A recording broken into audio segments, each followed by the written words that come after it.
Okay, so this one has like quite a few slides, but the thing about that is like I think it's pretty broken down. I broke everything down pretty well. Look at that right there. It's Simpson's paradox. So hopefully you watch the video, you'll have some inkling of what's going on.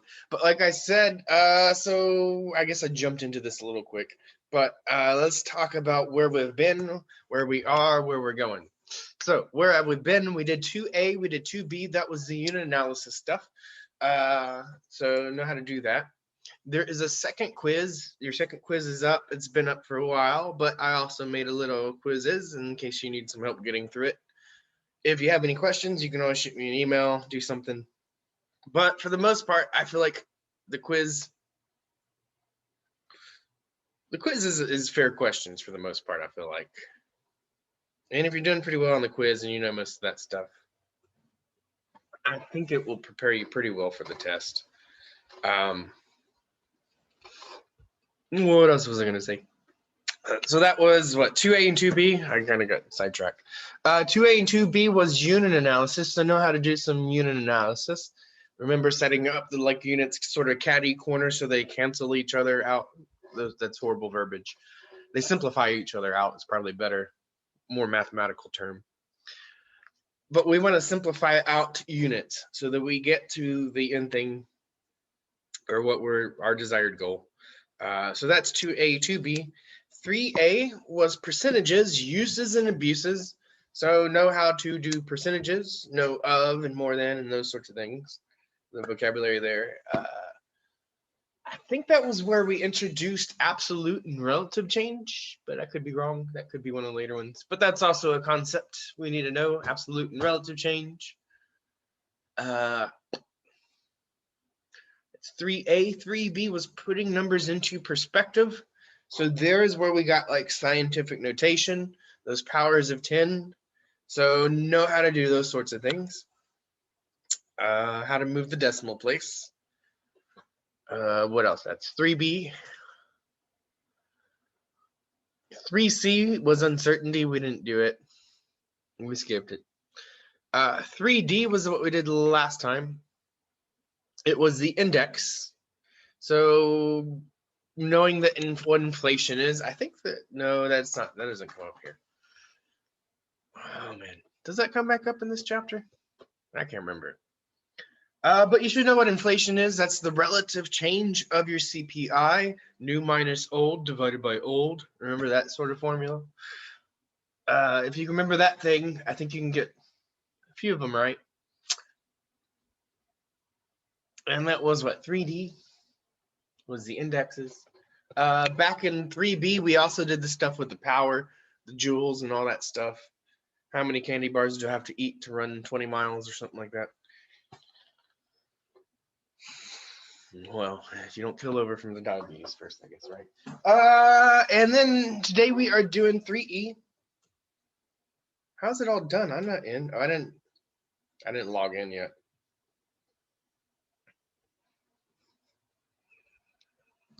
This looks like a good name. Let's do it. Question done. I already missed a question. Josh or Jude? So if we're looking at this thing, I didn't look at it very well, but we're looking at just the first half. So I have this broken down piece by piece, sort of. We're looking at the first half. Which one is bigger, 0.33 or 0.20? This is their batting average. You might notice they're getting their batting average by looking at the number of hits they make divided by the total number of at-bats. So at-bats is like when you step up to the plate. Hits means you're actually hitting the ball, right? And so if you want to know their batting average, it's that one divided by that one. Occurrence divided by the total, right? Is one way to think about it. What happened here? That is weird. I must have done some weird view. There we go. There we go. Any questions about this? I think it looks like 12 of y'all got Josh. It's looking at that table and telling me which number's larger. And I think the next one is who did better in the second half. And so I mentioned it, but in this chapter, there's basically two sorts of things we're going to look at. One of them is called Simpson's paradox. The other thing is like, we're going to say mammograms. but there's a lot of things that sort of look like mammograms, and I'll talk about that in a second. But which one's bigger? Oh, don't make me spin forever on this one.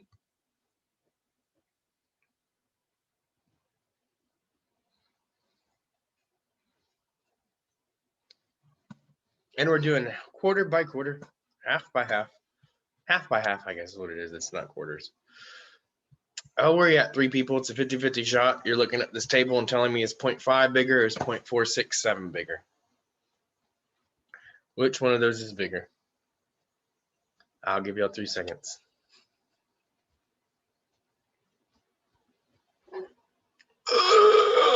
Killing me, Smalls. Come on. Oh, man.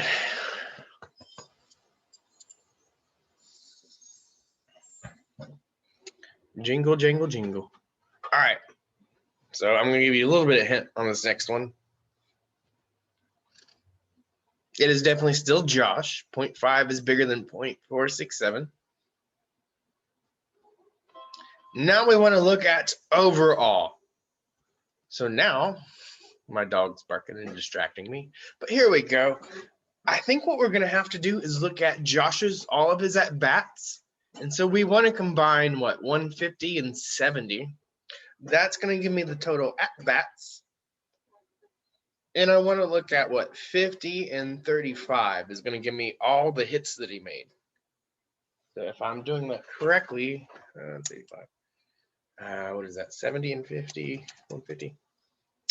It looks like I'm doing 50 and 30, which is 85. Or 50 and 35, which is 85. And 70 and 50 is 220. So it looks like for Josh, I'm doing 85 out of 220. And so that gives me Josh. Now I have to do the same thing. Same thing to find Jude. Oh, hey, Jude.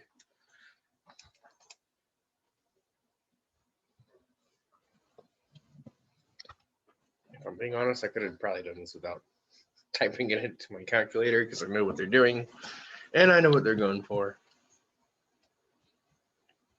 So Josh did better in the first half. Josh did better in the second half. Now we're adding these together and then seeing what the batting average is as a whole. So we want both halves together is what we're doing.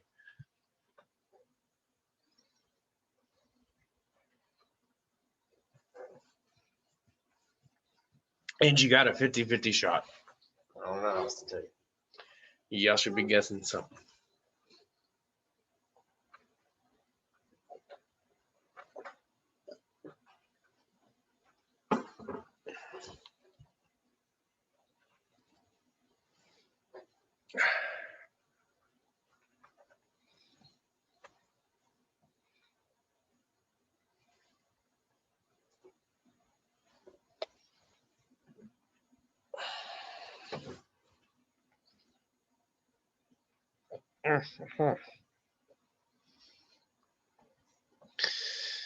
Okay. I think it's enough time to hit one button or the other.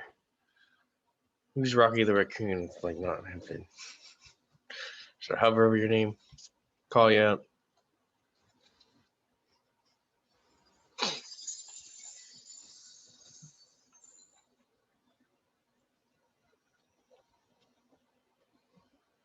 All right, so where are we at? It is definitely Jude. So let's look at this. Okay, and I said it, but I guess I didn't write it out. So let me bring up, because I know this was the one that I think I kind of missed writing something on. So I talked about Josh. So I'm going to add 150 and 70 to get his total at-bats. So that was 220. And then to find his hits that he's getting 50 and 35. Oh, come on. I thought I was writing stuff. Come on. 50 and 35 is giving me. I'll get this right eventually. Here we go. 85. And then I take these two numbers. I want to find his batting average. So I'm doing 85 out of 220. This gave me 0.386, somewhere in that ballpark. 0.386, somewhere in there. And this is also for Joshy boy. All right. Hey, Jude, what are you doing? a math problem and make it pretty, something like that. I don't know. Jude is now you're in my way. What is that? 10 and 70. So I believe Jude gets 80 hits out of 150 and 50 total, 200 at bats. And then if I want to find her batting average, I am doing 80 out of 200, which I believe gives me an even 0.40. Oh, 0.40. I got to put another 0 just to compare those two numbers, maybe. So whose is bigger?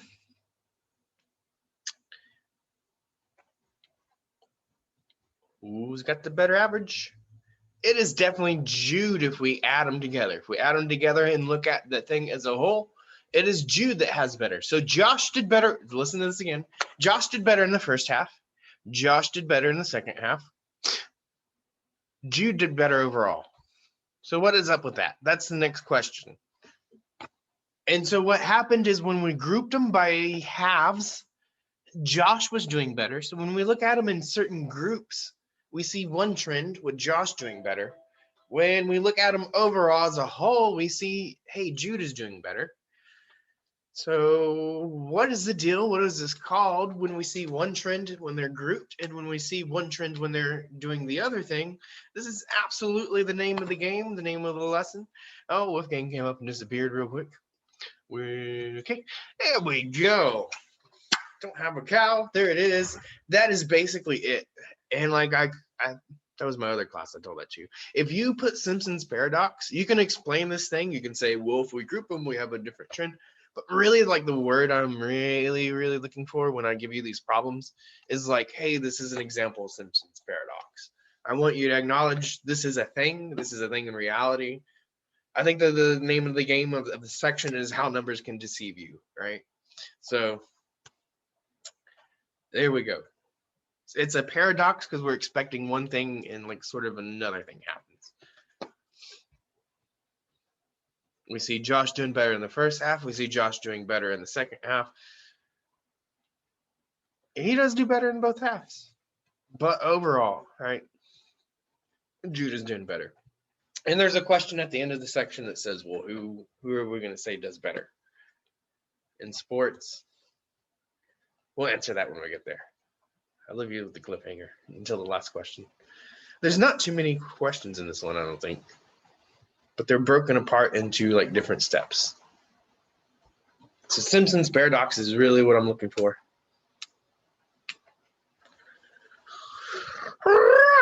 Okay.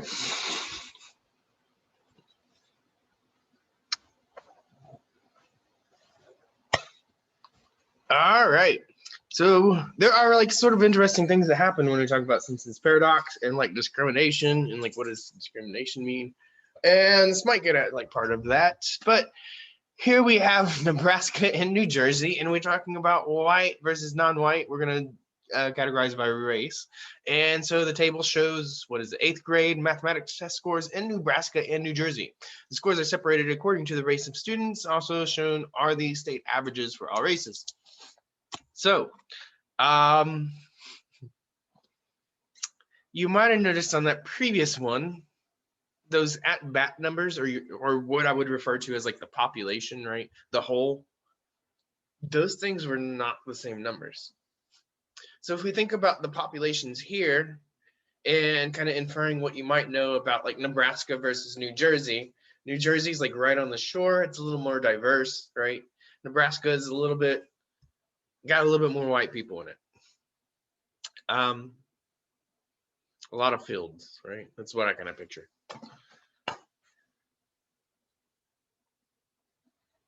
And so they give us average with the divided by race over here. And then this is like kind of the total overall, what they're giving us. And so the first question asks, what is it? Divided by, how are they dividing it? We'll get past this. I guess let's scroll down. Which state has the higher scores in both racial categories? So we're looking at the racial categories when they're categorized by race. Whose has a higher? Nebraska or New Jersey? So which one of those is higher? Which one of those is higher?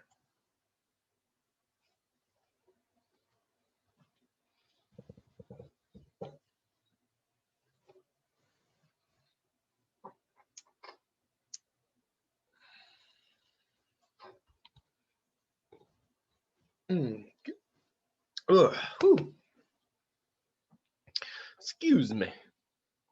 All right, so you got a 50-50 shot, but you're just looking at these two numbers and you're telling me if we're looking at them separated by race, which is here and here, which one of those numbers is larger?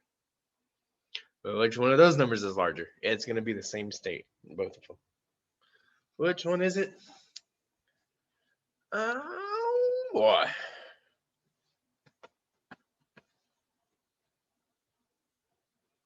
How many people we got? 17. Now I got 2 people falling asleep. There we go.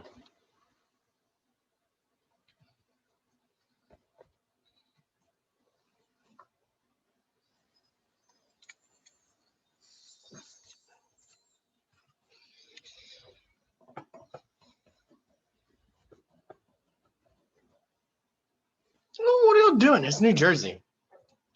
We're looking at 281 versus 283. 283 is going to be bigger here, right? We're looking They at. both have similar names, so I accidentally clicked. Oh, maybe that's some other people did that. I don't know. They probably did, and they don't want to admit it, right? That's usually what happens. So anyway, New Jersey is 2 more here. It's 2 more here. So New Jersey is kicking butt when we separate them, right? Not really kicking butt. They're like 2 more. It's not a whole lot. It's not 2 more. Okay. Next slide. Now we're looking overall. We're looking at these 2 numbers. Which one of those 2 numbers is larger?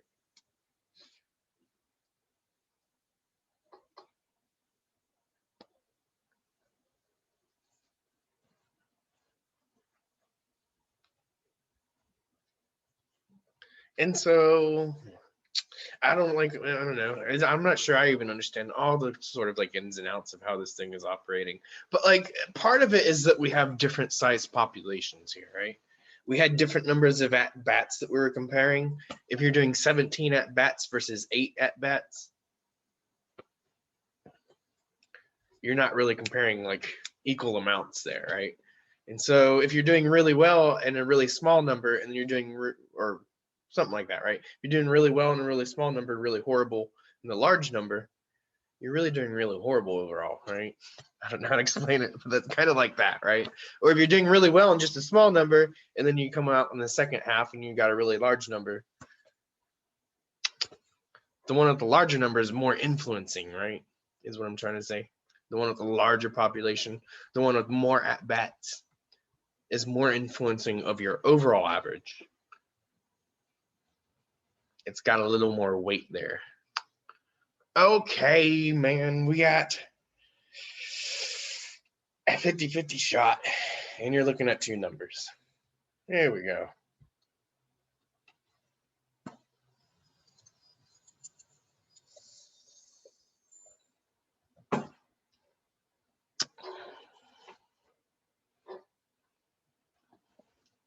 So it definitely comes up when you have different sized populations, or it can come up, I should say, right? It doesn't necessarily, but it's possible to occur when you're having those different size pops.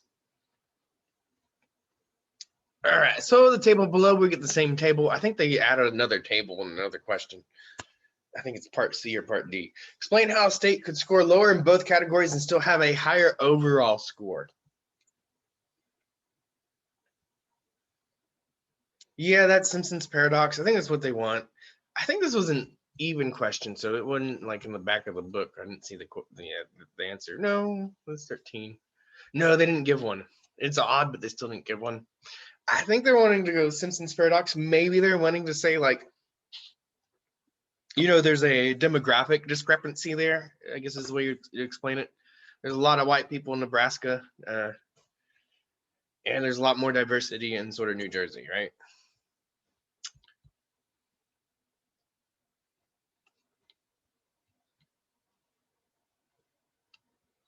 Okay. Yeah, that's good enough. It is Simpson's paradox. I think it's occurring because of that sort of population discrepancy. Whew.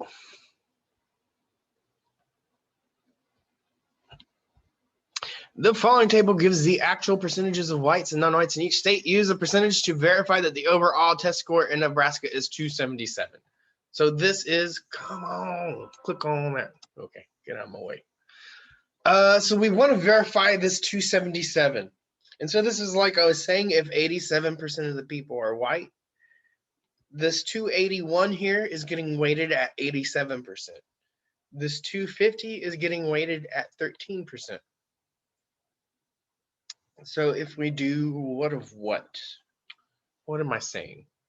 So I think what I'm saying is if I do 87% of 281 and I add it to 13% of 250, I think I'm going to get this number. Is that what we are getting? Try it out. Type it in. Try what numbers? My computer was acting weird. Oh, so we're looking at just Nebraska. We're just kind of ignoring New Jersey right now. So we want to get this 277. And so we know this 281 is weighted at like 87%. And we know this 250 is going to get weighted at 13%. So if we do 87% of 281,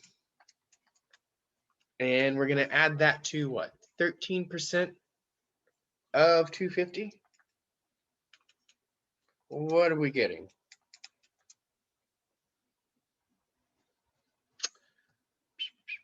Is anybody doing it? There we I'm go. trying. Yeah, I'm I'm just almost trying there. to do the math. No, I was trying to see. I think it's lagging. I think some people answered Oh, maybe. not again. I was going to see if anybody wrote down. No. No, I think we're all just trying to Almost done. figure it out on the calculator Okay. I think first I before we type our responses.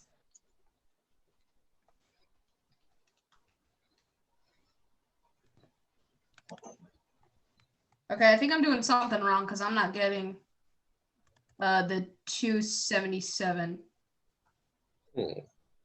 Type in what you're doing, and then we can see it. Even if it's wrong, I don't care. It'll give me Okay. something to talk about. I like it. Really, it does. Like if you're doing it wrong, I guarantee you, like at least 5 other people are doing it wrong. Oh shoot! Dang it. Can I redo that?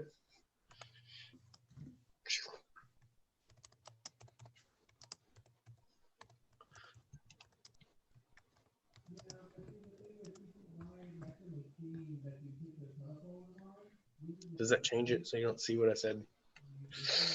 Okay, that's like one of the things. I just put it in the thing.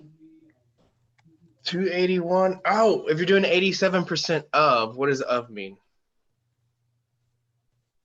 Shoot, what is it? Ah, You want us to type in the whole equation that we're doing? That looks like you're doing it right. How are you doing this? Like 87% of 281. What's the operation there? I put it in my calculator. I did 281 times 0.87. Oh, he said it. He said the magic word. I was looking for oh, time. it's times. Yeah, it's multiplication. If you're doing a percent of something, it's multiplication. That of means multiply. Per means divide. Oh, okay. Yeah. So it was Yeah. wait, what was the number? Hold on. Oh shoot, where's the number? Okay, there it is. So it was 281 times 87. Is that what it is? 87%? Yeah. Okay. 0.87. You gotta convert it. 0.87. Got it. You gotta convert it to decimal. But yeah, that's it. Okay, cool. Yeah, you get 276.9. That's it. Y'all are getting it. I'm seeing people get it. And so I will break it down. I know I got it broken down a little bit more on this next slide here, I think. But we're doing, come on, next bullet. 87% of 281 and 13% of 250 is what I was saying. The next question is going to be hopefully really easy after this one because it's basically find the next thing with New Jersey, right? Kind of predictable what they're going to ask sometimes. But there we go. We're doing 0.87 times 281 and 0.13 times 250. I'm getting those two numbers, 244, 32. We add those together. You round it up. That's where they're getting the 277. And the next thing we're verifying is the New Jersey numbers. So do the same thing, but with New Jersey.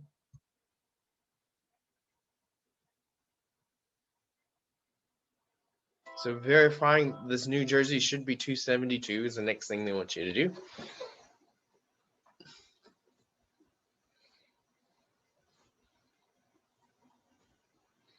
I will give y'all enough time to where I can type this in mine.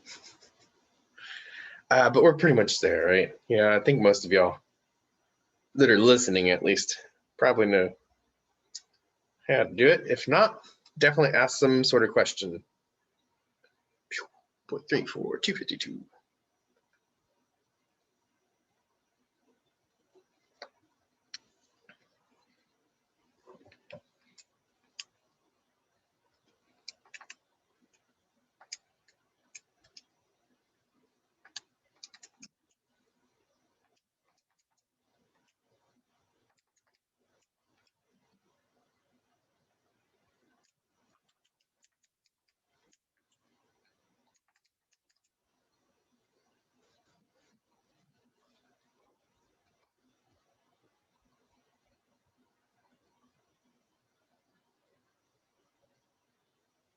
Okay, once again, I'm doing exactly what we did, but somehow I'm getting different answers.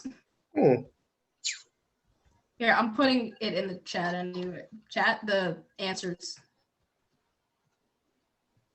I think mine's the very bottom. Yeah, oh wait, the purple one. 283 times 0.66. Yeah, that's half of it. What the heck? What am I doing wrong? You still needed to do the 0.34. Oh, dang it. So the 34% of the 252 non-white. So I had to multiply that as well, the answer with the 0.34. And so you're multiplying and you're adding the two. Oh, I had to add the percent. Yeah, so you're adding the two different percentages or the two different numbers.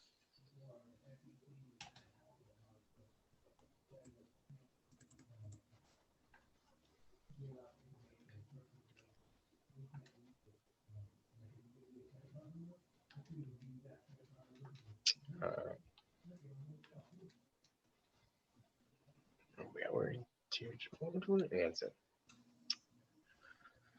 283.66 and add 0.34 times 252. All right, I've got it on the next slide, I believe. I think I broke this one down too. All right.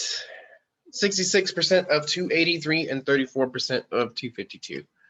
If we look at these two things and multiply them together to get the percentage of this number, get the percentage of this number, then we're adding them together.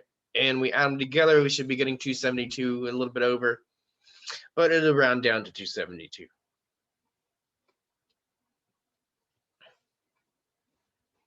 And so this is kind of a silly question. I feel like we kind of already answered this. Briefly explain why this result may seem surprising or paradoxical.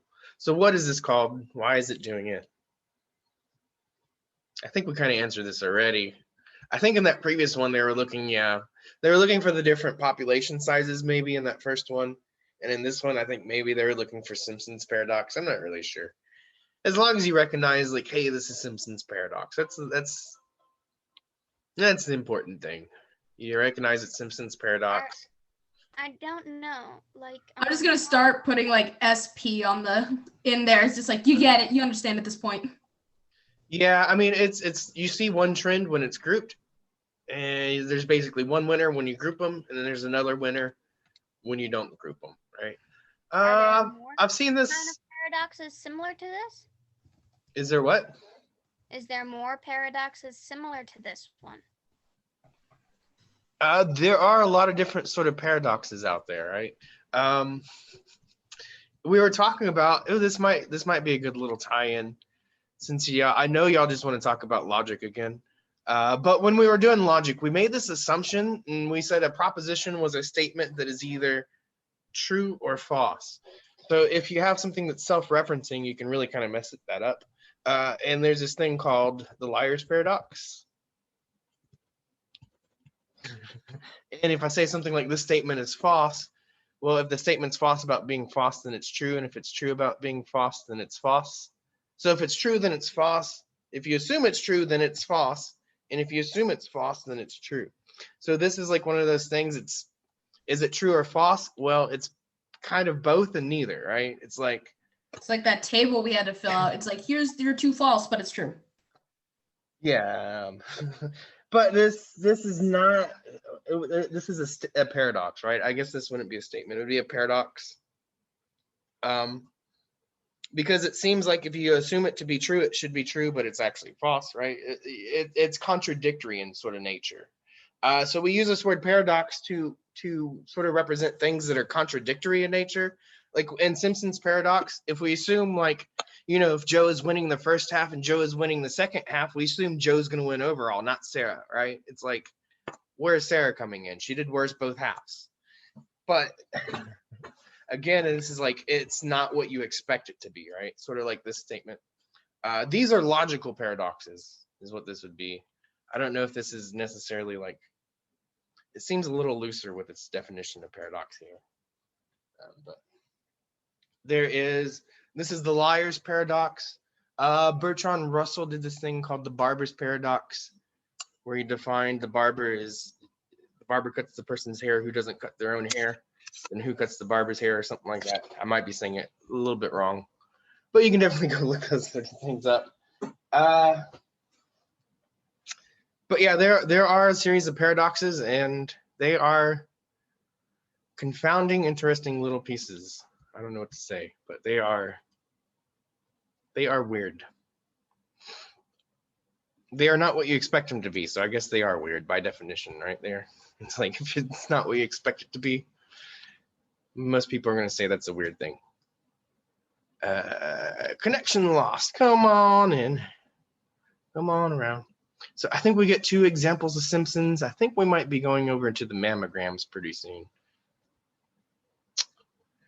And then I think we get one more example of Simpsons at the end or something. We get a few examples of each. Are we doing? Ooh, look at there. Called it, mammograms. So this is a thing. We have reality versus the test is basically how these sorts of tables are set up. And so this, I basically said, there's 2 concepts you're going to have to learn, 2 sorts of tables that they introduce here. This is the other one, right? This is not Simpson's paradox. I'll give you that much. But this is reality versus the test. We can do this with mammograms. We can do this with drug test. Did they take the drugs? Did they not? What is our test saying about them taking the drugs, right? We can do this with truth, right? And what is that called? When you go to court and they like ask you what the thing, oh man, I'm just drawing a blank. Lie detector test. That's what it is called. I don't know. I think there's a technical name I was looking for, but a lie detector test, right? Whether the person lied or not and what our test is saying, those things are not admissible in court, and there's a reason they're not admissible in court. And we're probably going to look more into that and why they're probably not admissible in court, because they're not reliable. But yeah, lie detector tests are kind of not reliable. The other thing is we can look at this as the court system, right? Is a person guilty or innocent of a crime? Is the judgment guilty or not guilty, right? So there are a lot of sort of things, basically anything that's a test. We can compare test to reality. We can get this sort of setup in a table. So it has a lot of applications. This comes up quite a bit in statistics. And I think I mentioned it in the notes, type 1 and type 2 error. Oh God, I always get them mixed up. I could be wrong. But if it's positive and you don't have cancer, this is a false positive. This is a false negative. This is when your test is not matching reality. This is when your test is lying to you. This is like when your test is working, right? So this they call like type 1 and type 2. I might have them reversed. But in statistics, we talk about type 1 and type 2 errors.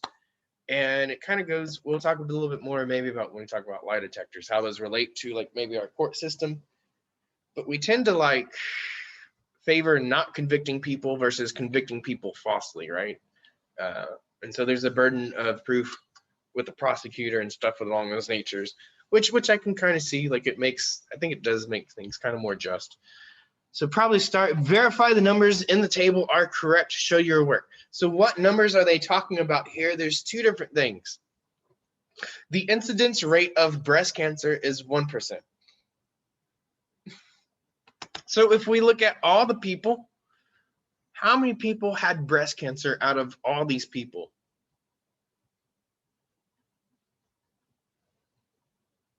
The 100. Yeah, so 100 out of 10,000, does that give me 1%? I think so. Yes, I believe so. Yeah, that's it. Okay. That should be it. And then the other thing is that our test is 90% accurate. So given that they do have the cancer, what is the odds that we're going to detect it is what this is saying. And so if we look here, given that they do have cancer, my total is going to be the 100% down here.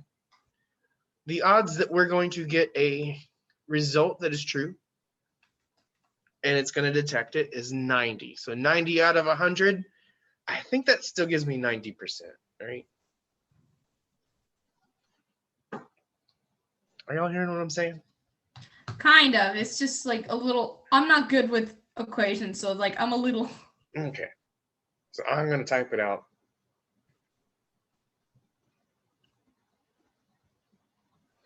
It just wants the equation to like how to get the correct number of patients with cancer, right?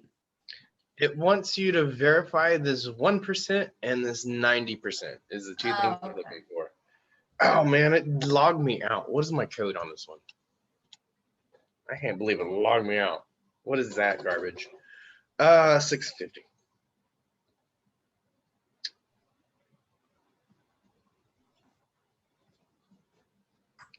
Oh, not 90 and 10. They're not talking about the totals, I don't think. Although I could be wrong. I think what they're talking about is that 1%. Hopefully, the next slide will clear up whatever in the world we're trying to do.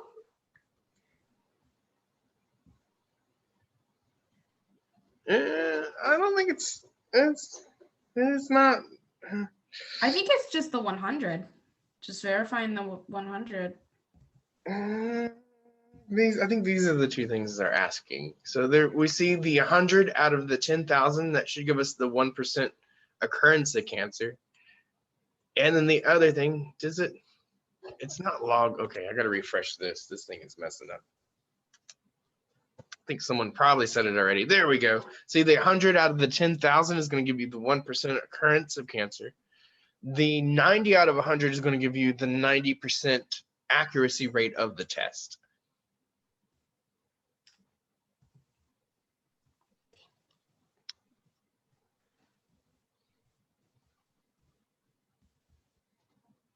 Yeah, the next slide does got it broken down. Okay, so incident rate of breast cancer is 1% is one of the things that they say. So like I was saying, we're looking at all the people in our total population, and we're looking at how many of those people have breast cancer, which would be 100 of them. So our total is the 10,000. The occurrence is the 100. So it's kind of like occurrence out of total is how we always kind of find like probability, something like along those lines. We're not quite in the probability chapter. We get a whole chapter of that stuff. A whole 2 sections or 3, I think. Mammogram is 90% accurate. So we're looking at just the test. And we're looking at the people that definitely have cancer. So out of the people that have cancer, what are the odds that our test is going to detect it? Well, here is the 90 out of 100. That's giving us the 90%. Okay. Does it seem like a good test? We got a 90% accuracy on our test. Sounds pretty good. So let's look at what that means. Okay. Suppose the patient has a positive mammogram. So this, they're going to give you an assumption. That assumption is going to make you look at either like a certain row or a certain column. So suppose a patient has a positive mammogram. What is the chance that she has cancer? So now we're going to give that they have a positive mammogram. We know they have a positive mammogram. So there's really only these three numbers on this row I should be looking at. So I should be looking at only these three numbers. So given that it's positive, I'm looking at this row. What is the chance that she has cancer?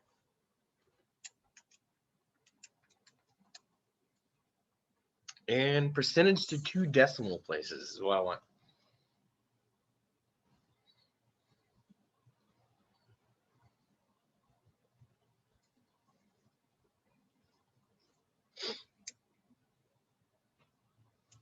So this is the row. I'm looking at occurrence over totals. So after I read positive mammogram tells me I'm only looking at this row. And now I want occurrence. She has cancer, so the occurrence of cancer. So what are the odds of cancer? The occurrence of cancer divided by the total is what I'm looking at. And then maybe multiply by what, 100 to get to a percentage. Round it to 2 decimal places.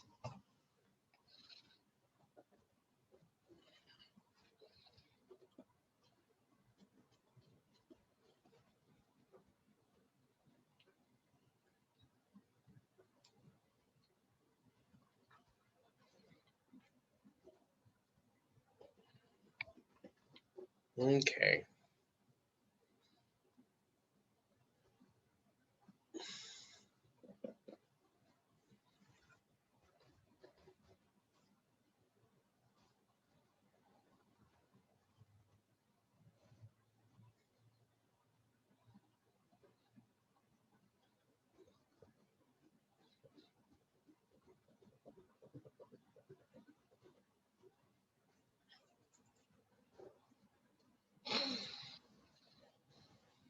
Are we understanding what's going on here? What's happening? I didn't think this would take that long. Maybe I'm being too anxious, or is it just lagging? It could just be lagging. Yeah, I mean, it shouldn't be taking that so horribly long, right? Given it's positive, what is the occurrence of cancer? So the occurrence happens 90 times out of a total of 1080. Given that it's positive, right? So you're given something, it narrows down what you're looking at. And then they're going to tell you what occurrence I'm looking at. I'm looking at the occurrence of cancer, which is 90, out of a total of 1080 people that we were talking about. So we do what? 90 divided by 1080. Oh, Jesus, man. There's 11 people just falling asleep. Come on. And you know how to convert that to a percent? Killing me. Dying just a little bit inside each time.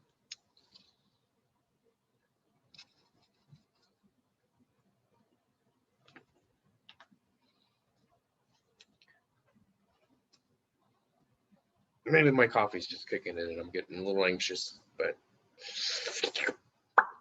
I don't know.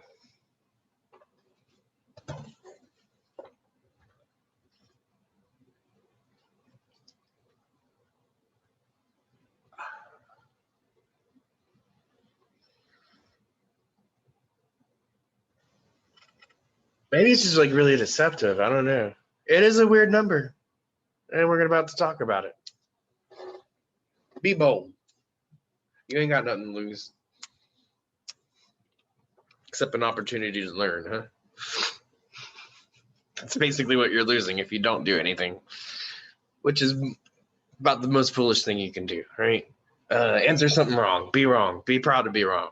You're learning something. You're getting your money's worth out of me. I can talk about why I'm wrong. It's supposed to be weird. What are y'all doing? Where y'all at? All right, man. I explained how to do it. I don't know what else to do.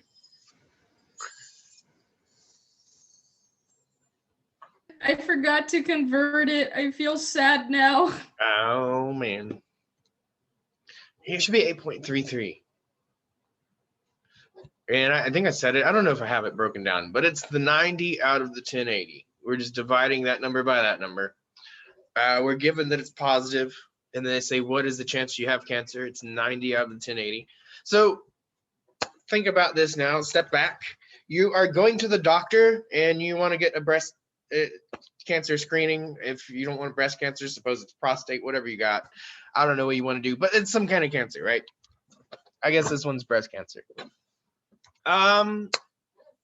So you go and they tell you you have a positive test result. You have a positive mammogram. How much are you going to freak out? That's kind of the question, right? And it's like, how much am I going to freak out if they give me a positive result? Well, they tell me it's positive. What are the chances I have cancer? 8%? Is that really like something? I guess it's a little bit of a scare, but is that something to really like freak out about? 8%? That's not good odds you have cancer, right? The odds are probably you probably still don't have it. So like when you go and you get a positive test result, what's the first thing? Yeah, I mean, I'm going to freak out regardless, probably, but it's a little bit more reassuring when you know it's only 8%, right? The odds are you probably don't actually have it, even if you have a positive result. So what is the first thing they do when you go and you get a positive result? They're going to tell you what? Come right back, and what are they going to do? The test. They're going to give you another test, right? That's exactly what they're going to do. They're going to say, come right back, we're going to give you another test. Why is that? Because there's only an 8% chance you actually have it if you have a positive one. Don't want to give away too much, but what I think the next one talks about, there we go. I do have it broken down. I lied. So there are 90 that had cancer present out of the 1080 total that tested positive. That's only an 8% chance. That's not a super large chance. So they're going to make you go back. Why are they going to make you go back? I think this one, maybe. Let's see. What is the chance that a patient with a positive mammogram does not have cancer? Oh, man. As much as I broke that first one down, I am hoping this one takes you a few seconds. Don't forget to round it. This one looks like it gets rounded up. I'll give you that much.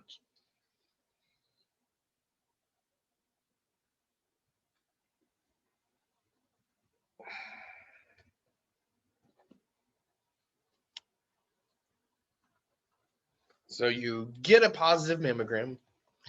Now, what are the odds you have no cancer? This one really should take you like 30 seconds.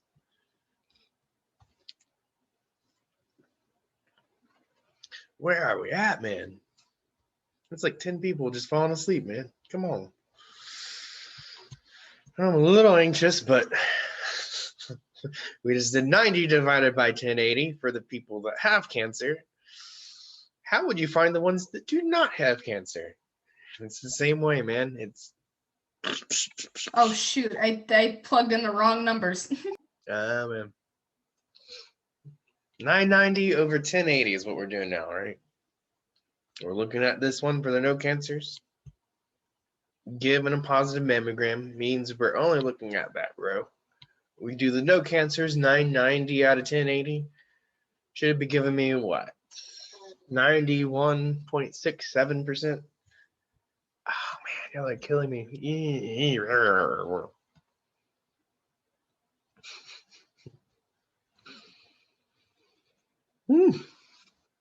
Oh man. Where we at? We got 25 more minutes left to class. We got a few more problems. Ah man. You know, we can get through the problems quicker if you answer them. I'm just putting that out there. But yeah, so that should be what, 91.67%. So what is that telling me? I go and I get a positive result. There's like an 8% chance I have cancer, and there's like a 92% chance I don't have cancer. I was right, and it said I was wrong. 91.67. What are you doing? 0.66? Is that what you're telling me? Yeah. Did you forget to round? Yeah, if you don't round up, I guess it's not gonna take it. It's really particular. If I could do things differently, I would, but as long as we all get the same thing in the end. Okay, so suppose a patient has a negative mammogram. Man, I don't know why y'all are just tuning out on the stuff about cancer. Do you not care about getting it or not? This is something that could literally happen to you one day, right? Maybe it's not cancer, maybe it's some kind of other test. Maybe they're drug testing you and they accuse you of doing drugs and you didn't do drugs, right? These are things that literally happen to you within your life. I'm trying to teach you something so you don't get manipulated, right? So if you don't want to learn, if you want to go get manipulated out in the real world, don't listen to me. I guess that's what I have to say. If you want to learn, you don't want to be manipulated, and you don't want to be some tool for someone else, you definitely got to learn this stuff. If you want to be one of the decision makers, you got to learn your math and your logic. I don't know what else to say. I can't believe I'm still in the lead. I'm in the top 3. That never happens. Oh, man. Well, good job to you. What is that, Madison? Suppose a patient has a negative mammogram. So now we're assuming a negative mammogram. This is the thing that's narrowing it down. What is the chance you do not have cancer? Oh man, I hope I fixed this one because I think I did it. Negative mammogram. What's the odds you don't have cancer? So given this row with the negative, the total's 8920. What's the occurrence of no cancers? I'm giving you too much information. That's the 10, right? No cancer. How many does it say for no cancer? Okay, I'm just making sure I don't want to mess up anymore. I want to put in the right numbers this time. It should be a really high percentage. I'll give you that much. Okay. I understand the feeling so well. My voice croaked. It's fine to mess up here, though, as long as you learn and realize why you're messing up. That's the really important thing, right? Oh wait, do we round? I'm gonna round just to be safe. It goes up. It should go up. 2 decimal places. I didn't feel like it needed rounding this time because it was a 0. Was it? What are y'all doing?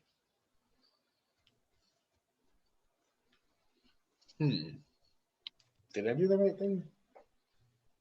I think I did the right thing.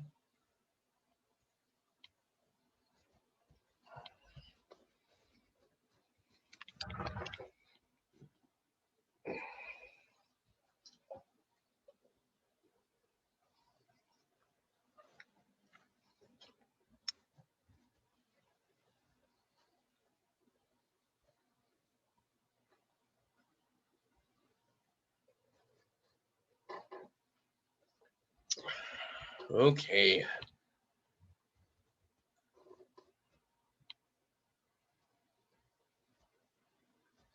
Does it say the chance she does? Oh, shoot. It says she does have it, right? This is what I did. I messed it up. Oh, shoot, yeah. No, it should be a really small number. Right? Is that what it says? I think I read it wrong, did I? Because I think I read it wrong twice now. That's what's happened. should I be think a I read it very wrong small- the No, first does that mean my first answer was correct? No! Yeah, probably. I got Probably. 0.11%.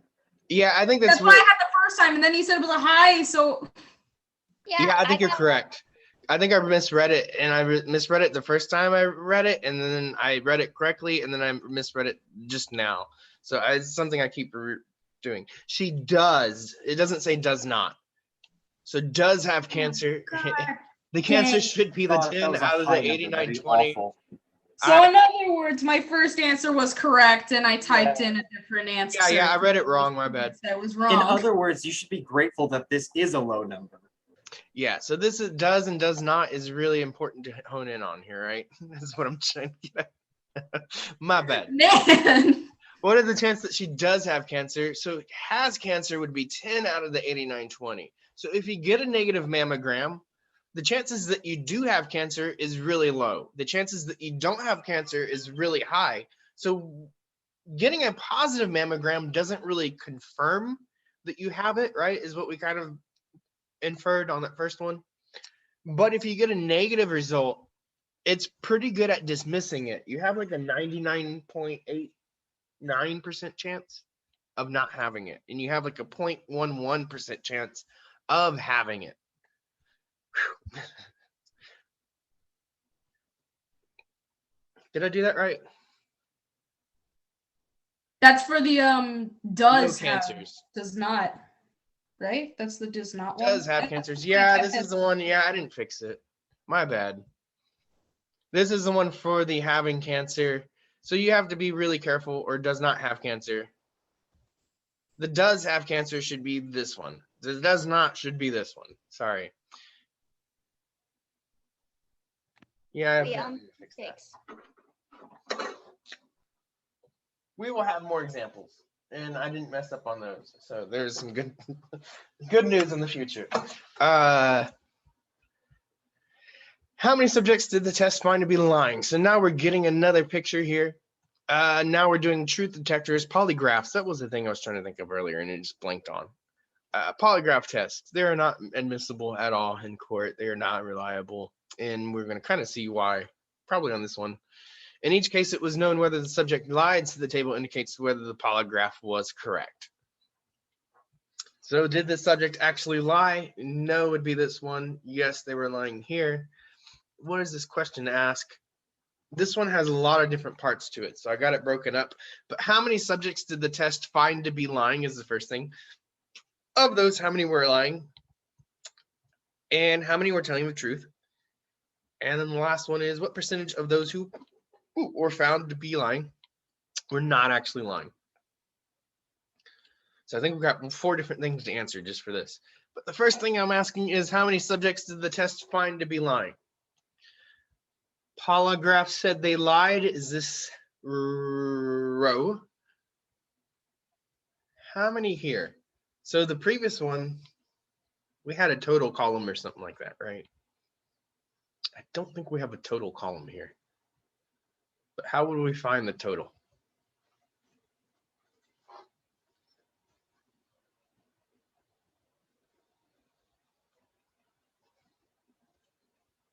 So we want the total of the people that the polygraph said lied. So we're doing the total of that thing there. So I'm hoping it takes you like a few seconds to find that total. We're adding basically 2 things together to figure out how many total people did we accuse of lying. 74? What are you saying, 74?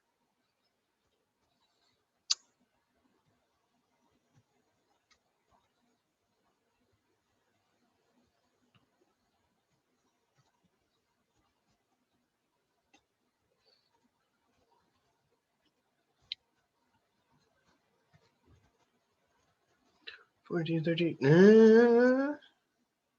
not sure why. That would be where it's going off, right? You said indicate the subject lied. That would be where it is correct, and assuming those would be the true values. But we want just how many people did it say it lied? So it said that 15 people lied here when they didn't, and it said 42 people lied here when they did. So what is the total there? The total of this row is what they're asking. So we're finding the ones that did lie. We're finding just the ones that the polygraph said lied is what it's asking. So the polygraph said these people lied, and it said these people lied. So how many people is that total? Oh, okay. Got it. Yeah. You're just totaling up this row is basically all it's doing, right? Yeah. Oh man, y'all are worrying me a little bit. Y'all are the stronger class at least, but it's not saying much.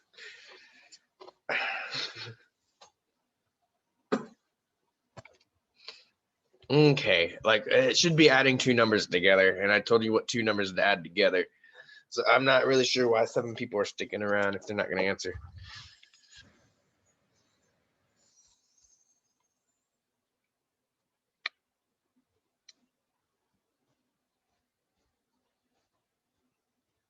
It is 57.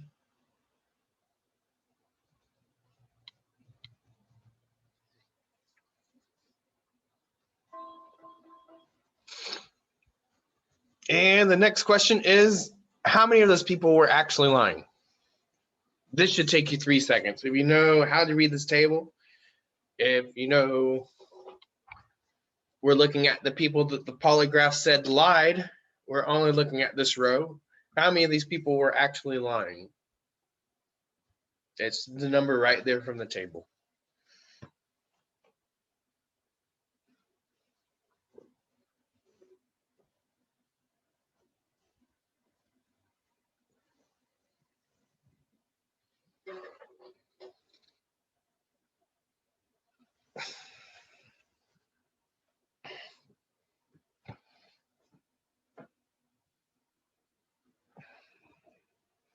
Yeah, I don't know, man. I'm not trying to like be Mr. Iron Fist, but like a lot of people are going to end up reaping sort of their own behavior. We're doing everything digital. Like I can see when you attended class, right? I can see how long you were in class. I can see how active you are in the quizzes. Like people are gonna, I just feel it. Like people are gonna start coming to me with like, what can I do with my grade? And I'm gonna look, and I'm gonna look at your attendance. I'm gonna look at your quizzes. And if that's not there, then I'm gonna say there's not a lot I can do for you because you're not doing the class. Like if you're not doing the class in the first half, you know, in the first part, then like why would I expect you to do more work, you know, or something like that? It's like I don't give bonus. I guess I should say that outright. I'm not sure if anybody's asked me, but like yeah, there's no bonus in this class. You make what you make.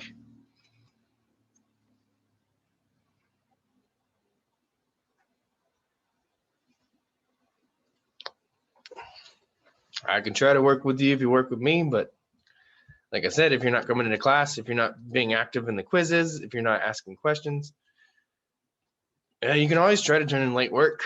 If I've already graded it, there's probably I'm less likely to go back and grade stuff.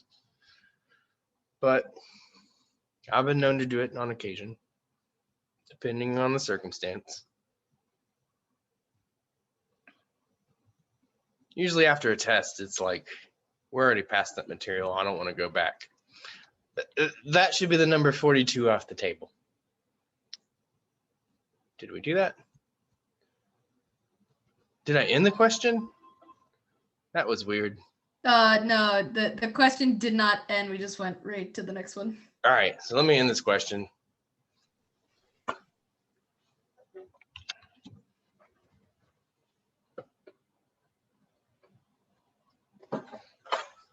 So yeah, sorry for that rant. I just wonder what the heck some of you are doing sometimes.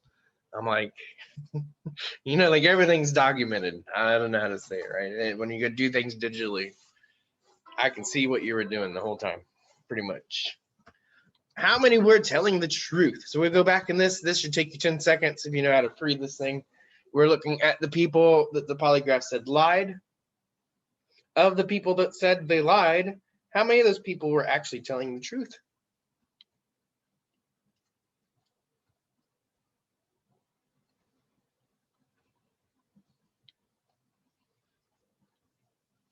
Yeah, like I haven't been counting stuff late if it's like a day late. Like I've been pretty lenient on the late work, if I'm being honest, especially compared to Okay, I other was just semesters. worried. I also realized I forgot some other stuff, and I was like, oops. Yeah, I realize stuff happens, and if you're turning stuff in like maybe a day late or something, yeah, that's not a big deal usually, because I usually don't get around to grading it till later anyway. Okay. And I'm a bit behind on grading right now anyway, to be honest. So I'm All right. about to catch up, is what my plan is. So we're about to hit another test. I need to get everything caught up. But yeah, this should take you 10 seconds. It's that other number there that we didn't use yet. It's the 15. How many people were telling the truth? It's the people telling the truth means you're not lying, right? This is what it means. Were these people lying? No, they were telling the truth. That was 15 of them. And that should be straight from the table.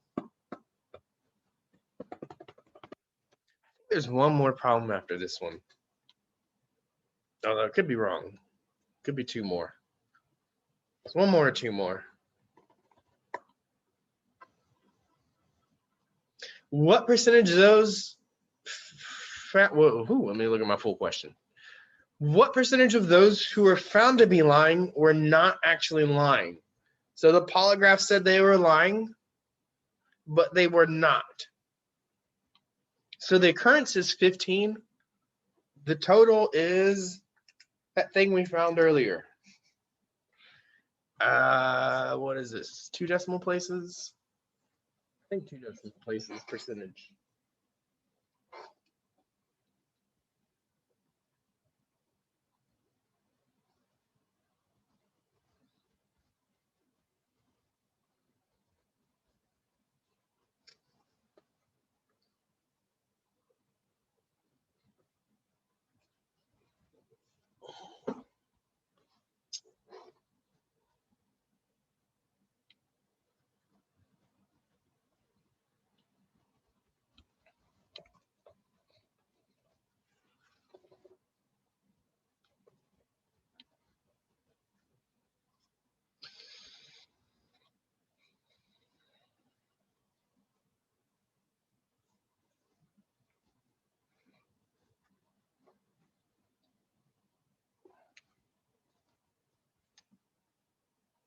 So the occurrence that people were not lying, I said, was what, 15 out of the total, which is what?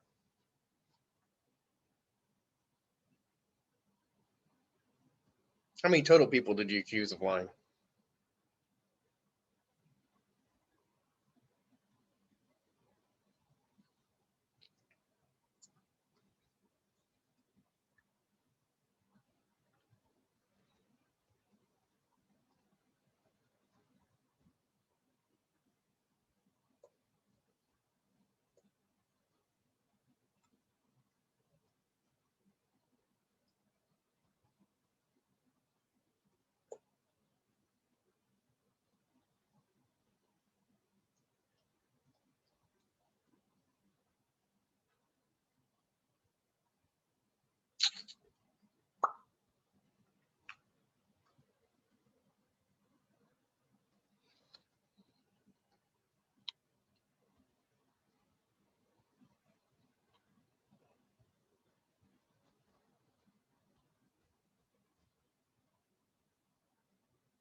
See, like, I'm not trying to be rude, but like, there's like 8 people that like have not answered this. Like, if you don't understand what's happening, like, this is the time where you ask questions, right? Or if like you don't want to do this class, then like, I don't know, man, you're paying to do the class. Like, it's like a bit like paying to go see a movie and it's like plugging your ears through the whole movie. It's like, what was the point of that? Like, that's silly. I don't understand it. You have to explain that one to me because I don't understand.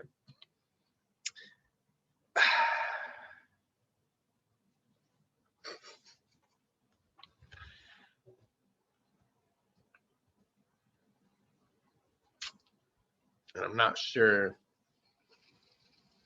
I'm not really sure what to do on that one, you know? I can kind of explain it only so much before you actually have to start writing things yourself. 15 and 42 is going to make a total of 57. So we're doing 15 out of 57. It's dooming yourself. So keep going.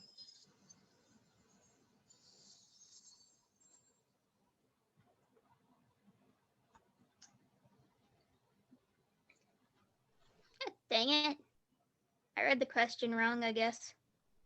But I was right. 26.3%. 26.3%. Oh, that's good. Yeah, I got that. As long as you're getting, what, 26.3? I rounded it. 26%. As long as you're getting something in there, that's fine.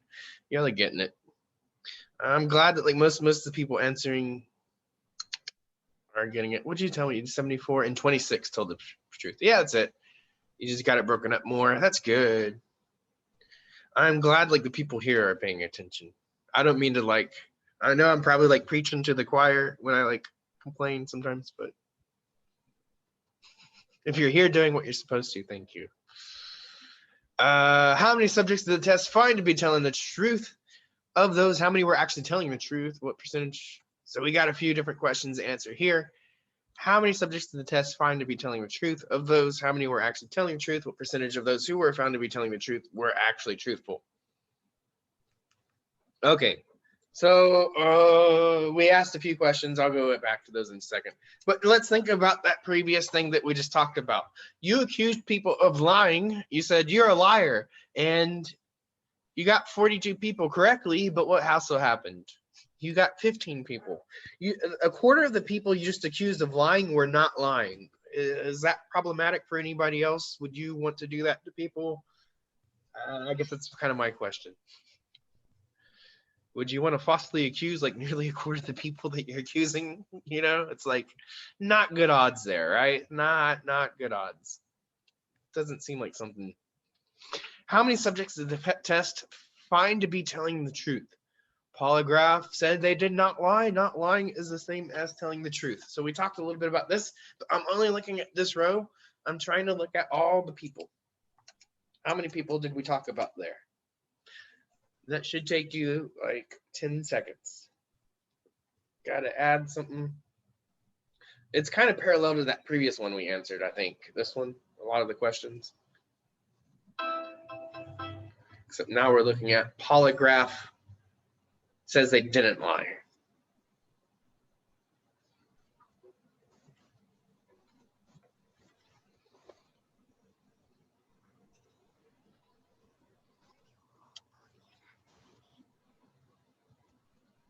Wait, so are we just doing exactly what we did the very first time? Pretty much, but now we're doing what the did not lie, which is what, 32 and 9? Yeah. Yeah, so it's 40. I'm giving y'all too much. 41. Yeah, so we're doing the total there of that row. Is there really 10 people that are like going to be active throughout this thing? Come on. Probably. That's like, I don't know, man. It's just kind of sad. Not really Guessing sure. the rest are gone. How The about question is who went to work right now and just forgot to sign out of the computer. This is true. I mean, class is still 4:20, so they should like technically still be here up until now. So that worked up until that, or I guess that works from now on. It didn't work up until now, I guess is what I'm saying. And then the next question is, we're looking at just the people that it said did not lie or told the truth. Of those, how many were actually telling the truth? Now we're looking at this row. How many of these people are telling the truth?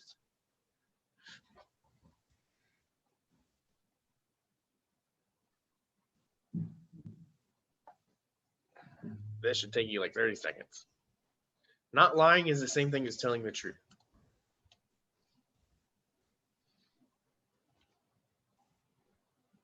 All right. If I'm going too fast for you or something, and you're not one of these 10 people, let me know. But I'm just going to assume everyone else kind of dropped out just to save a little bit of time, because we should be getting through these things a little quicker, if I'm being honest. Like, I was hoping to get through this. Like, I hit the end of class in my other class, so I was like hoping you all would do the same thing. Well, we're almost there. We're 10 slides in. Yeah. And the last one's really, really broken up, and it's really easy to get. Come on, lagging. Had to lag right when I said something, huh? What percentage of those who were found to be telling the truth were actually truthful? Is that what we're answering now? Yes. So we said they're telling the truth means they did not lie. What percentage of those were actually not lying? I think these were the ones that were not lying. Out of how many?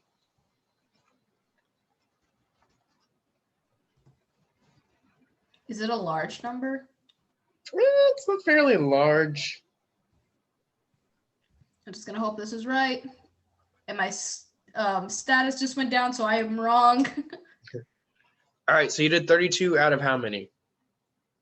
Oh shoot! Then what I did, because this is what I'm used to. I gotta get out of this mindset. I added the two and tried to find the percentage total. So that was my mistake. No, you add them to find 41, right? Is that what Yeah, I you're doing? did that, and then I divided, and then I turned the 32 into 32 divided by 41? No, I did. You I flipped them? turned 32 into a decimal. That's what I'm saying. Oh, okay. Yeah, it should be Into 30. the- yeah. Should be 32 out of 41, which gives you 78.05% if you round it up.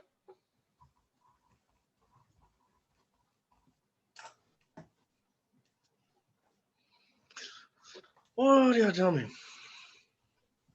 Rounding it? Okay. It's like rounding. Okay.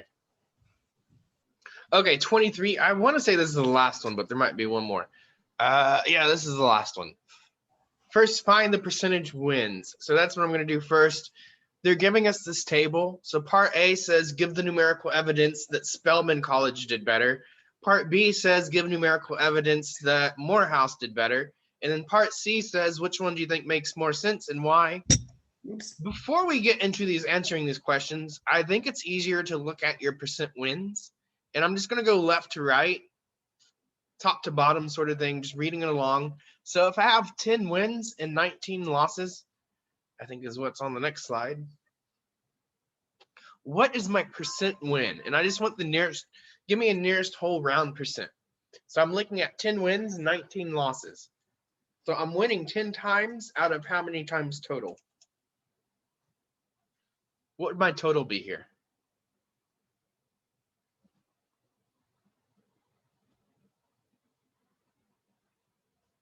Someone saying it? How many total games am I playing? I'm playing 29 total games.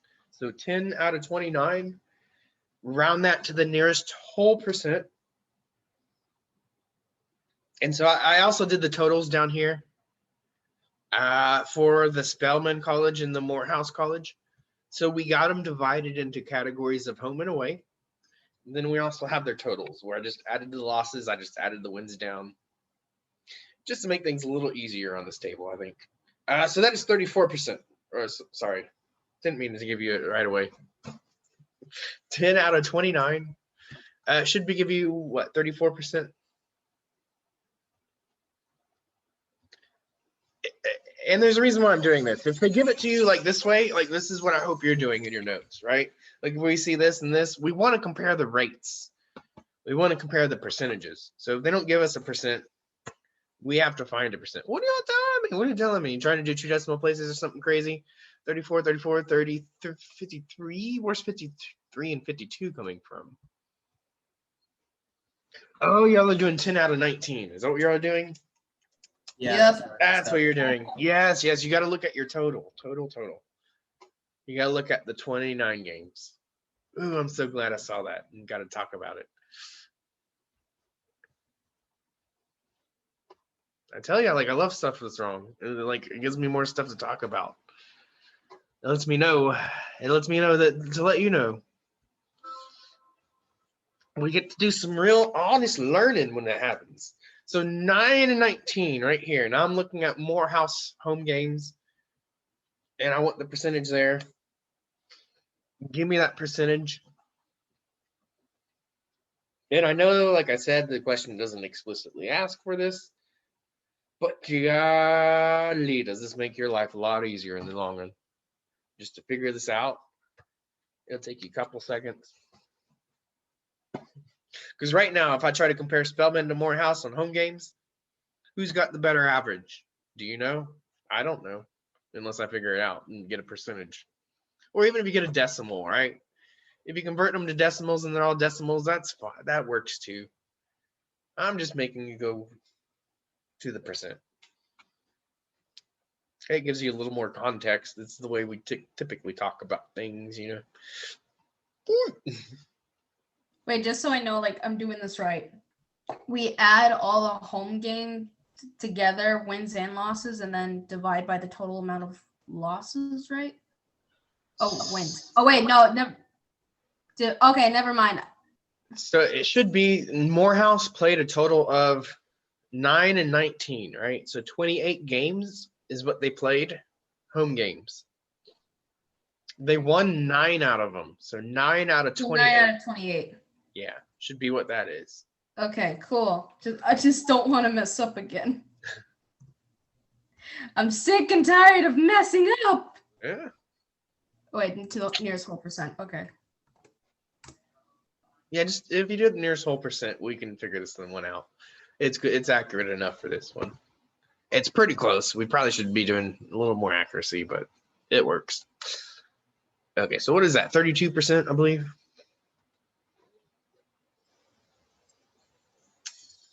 Jing-a-ling-a-ling. Looks like 9 out of 28 is going to give you something like 32%. Oh, one person. What are y'all doing?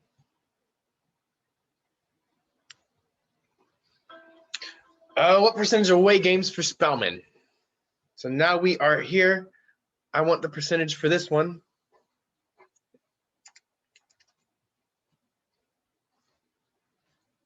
If you do it right, this should be a good round even percentage, I believe.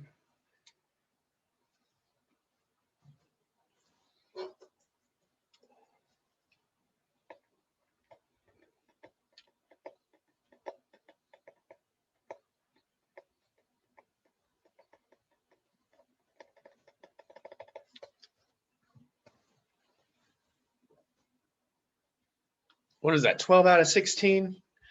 12 sixteenths is 3/4. Is how many percentages is this? I believe 3/4 is a 75 percentages. God dang it. I just come back and I had the answer, but I didn't have enough time to put it in. You should have yelled at me. Wait! Okay. Anyway, we got what? A few more. Let's hurry up and get these done. Morehouse. Their away games.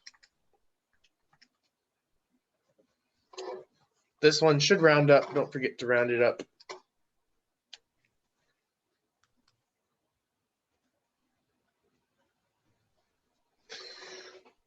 Okay, where are we at?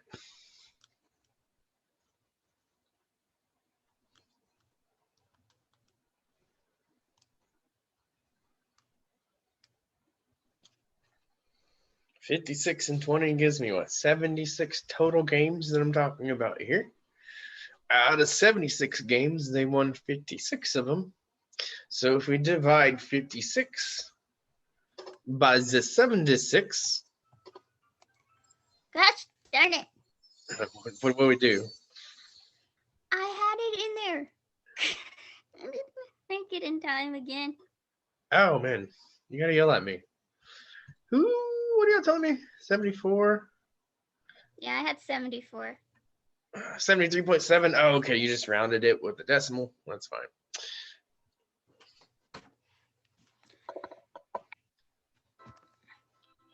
And I think we got two more. Now we're looking at our total games. 22 wins and 23 losses.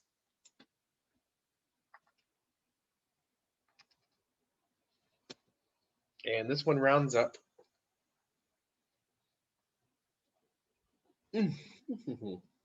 Just the nearest whole percent.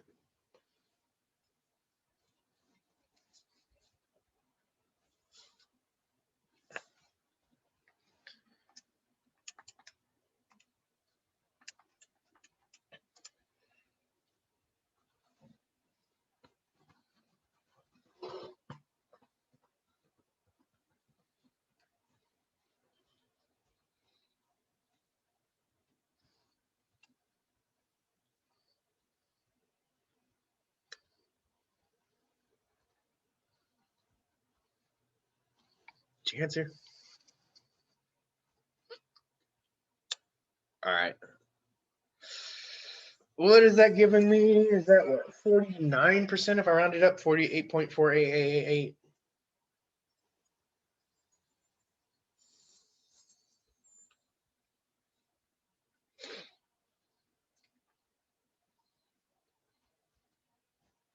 You could probably guess this isn't a mammogram, right? This isn't one of those like testing problems. Is it? No. it's like we have it like grouped into like home games, and we have it grouped into away games, and we have them put together, right? Home and away all together. We're adding the losses, we're adding the wins, we're adding losses, we're adding the wins. I think we're here, right? At 65 wins and 39 losses. What's my percent win here? Is that what I'm answering? So the last one is the last one you got to do some real math on before you step back and think about all the number crunching you just did. And then we can talk about how we're going to look at things.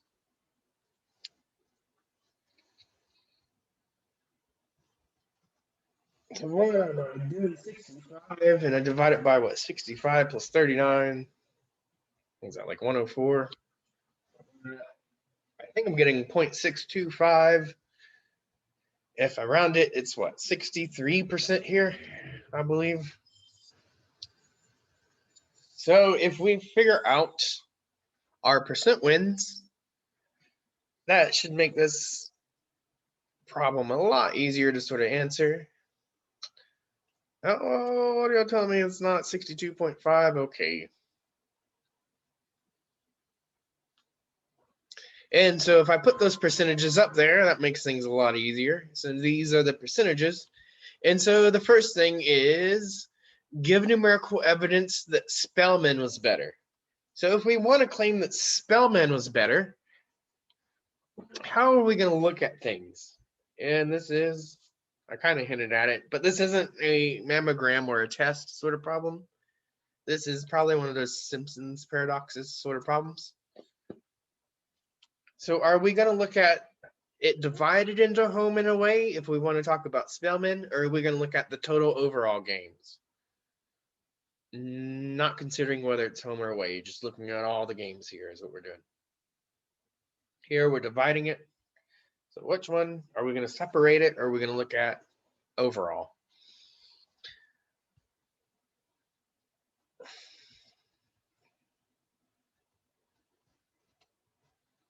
Oh man, I hope this looks like a big tower. I hope this is what it looks like.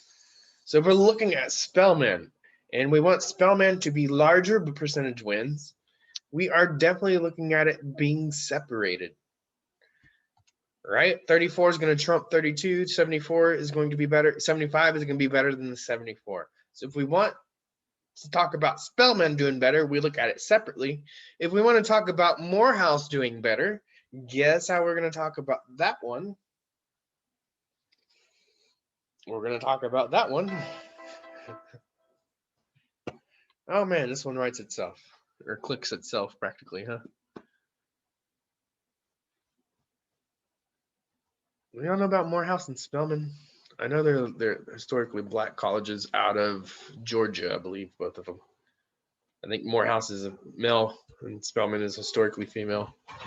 Although I think they're probably both open to both genders, I'm pretty sure. Okay, so we're definitely looking at the total on this one, right?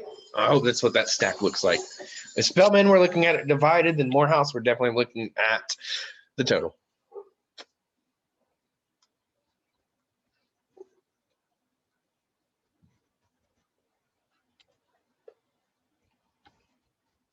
And which one are you going to select? If you want to talk about a team and you want to talk about Wait, which. what was the answer for the other one? Was it A or B? Which a what one? The other one, the other question, I just looked away for like 5 seconds and I didn't see what it was. So let's go back and look at this then. If we want to talk about Spellman doing better, we look at it separated, right? 34 is going to be higher than 32. 75 will be higher than 74. If we want to talk about Morehouse and claim that Morehouse is better, we're going to look at the total overall, it combined, right? All right. So Morehouse gets 63 if it's combined. Spellman's only getting 49. So which one do we want to look at if we want to talk about which team is better? If we say one is a better team, are we going to look at it separated, or are we going to look at it together? So if you look at it separated, you're going to say that Spellman's a better team, right? If you look at it totaled together, then you're claiming that Morehouse is the better team. And so in general, Anybody else looking? There's one more person that woke up. Look at that.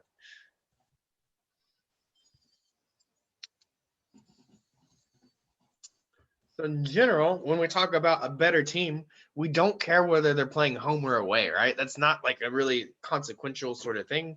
We really want the better team overall. We know that people have a home advantage, these sorts of things. If you play more home games, you're obviously going to have a bigger advantage in there, but we don't really care typically. We typically just look at overall when we talk about better teams. Does that make sense?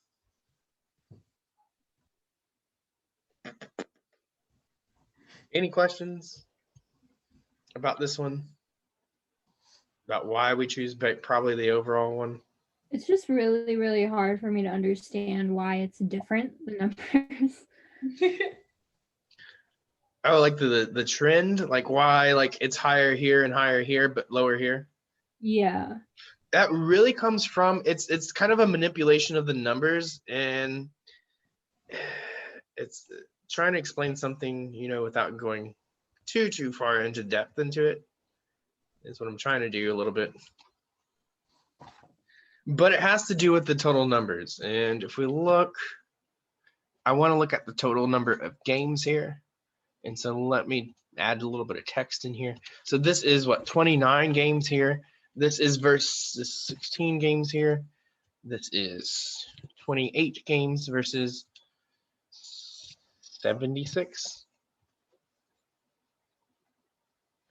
So if we're looking at home games, it looks like those are about even. Spellman has a bit more. But when we're looking at away games, this is really where this thing is coming in.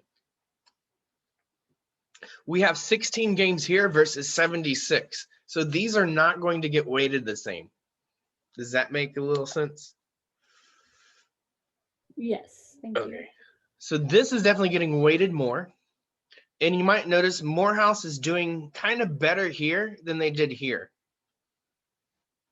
And so they're doing kind of better here, and they're doing worse here, but they're doing worse at fewer things. Does that maybe make sense? They're doing better at more things, but doing worse at fewer things. Because Yeah, that makes sense. this has a weight of 76, this has a weight of 28. So they did like really good here, and they did like maybe like really bad here, right? It's kind of the way that I see it. And I'm, like I said, I'm kind of trying to generalize something that's kind of weird, and you kind of have to look at the numbers and sleep on it probably, and not just like learn it in a day, if I'm being honest, right? It's like there's a lot of proportions sort of happening here that make this happen, make this paradox happen. And it is a really weird thing. That's why they call it a paradox. But if they did really good on 76 and did really bad, even though like 16, this was really good here too. Like this is still weighing more. This is just slightly better, but on fewer things. And so they did decent. I don't know, but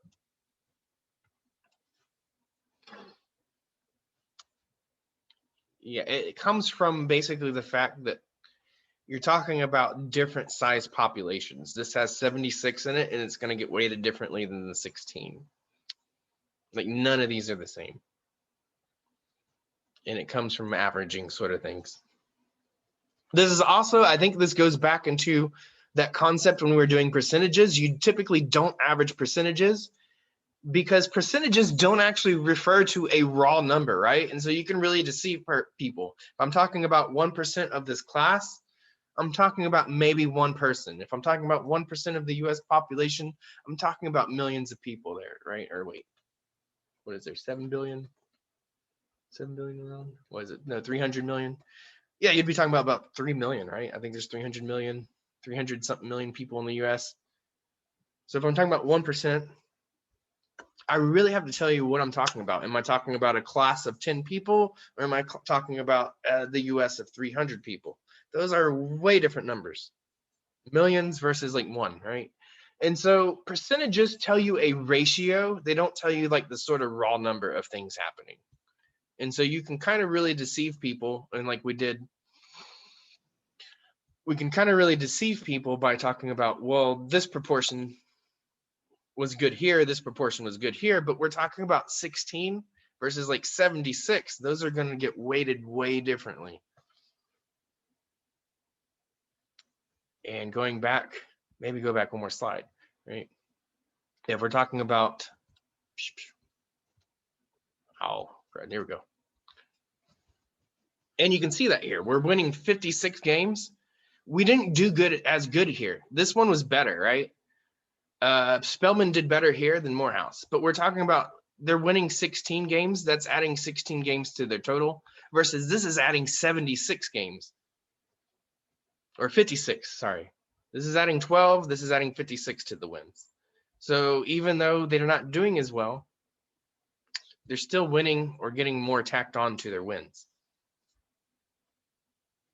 Okay. it that goes makes back- sense. Yeah, it goes back to that. You're talking about percentages versus talking about raw numbers. You can deceive people. You don't want to average percentages. And this is part of the reason why, because if you're averaging percentages from different population numbers, those percentages aren't going to average right. It's got to be the same. You got to be referencing the same number.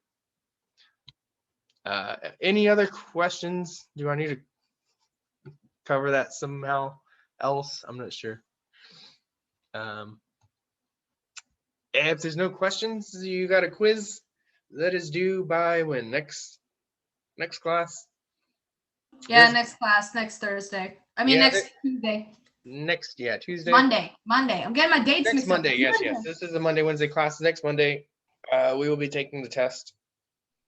There will be a quiz. I also want to mention there is that research project. I know we have a while, but it may not be a bad idea to start looking at that thing as well. It is right there in Blackboard. Would it be okay, like, if we sent our test to you via email afterwards, in case, like, it doesn't want to let me take pictures again? So the thing is, you have to either take it in the Respondus lockdown browser or you have to come to Zoom to take the test, right? So one way or another, I need basically a camera on you. And then if you can't get it to like load or whatever, if you can't get it to load back up into Blackboard, you can always shoot me the test. As long as you're not just like shooting it an hour after you finish it or something crazy like that, right? Yeah, long as 'cause it's a I'm still timely gonna need manner, to right? print it, right? I understand you have to have a little bit of time to like send it, but like it should be pretty timely. Like, hey, I finished my test. Here's my test. I can Okay. see when you ended on either. Well, y'all can just stay in Zoom and send me the test and make sure I have it. This is what y'all usually do if you're in Zoom. But if you're taking on Respondus, yeah, just like if something happens, just shoot it to me in an email. That's fine. The main thing is you have a camera on you. That's what's kind of required. I understand why they expect it, so I stand behind their standard. But yeah, that's an ACC standard, as well as I guess mine. I'll back them up on it. I It's a just good wanted idea to for you to make have a sure camera. everything would be okay if I ran into problems. Yeah. I mean, I should always be in the Zoom classroom. If you ever have any questions during the test or something's going awry, you can always log into the Zoom classroom. We will try to clear things up. You can always shoot me an email if something's happening. Usually, like Zoom, coming into Zoom is just like kind of the quickest way, right? All right. The other thing is I was going to talk about, like, I know I'm a little over, but just, y'all have that submitting assignments. This research project, it is due like by the end of the class, by the final test, basically. So be looking at that. It's basically find something you enjoy and look it up. It's math related.